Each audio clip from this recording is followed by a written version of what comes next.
శిష్యులైన స్త్రీలు.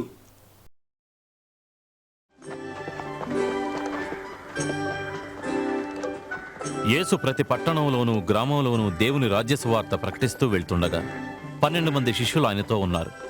దురాత్మల నుండి విడుదల పొందిన కొందరు స్త్రీలను ఉండిరి. మగ్దలీన అనబడిన మరియా,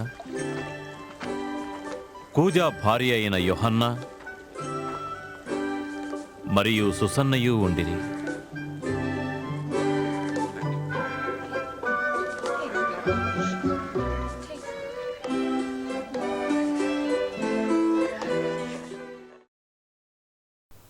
స్త్రీలు యేసును ఎందుకు వెంబడించిరి?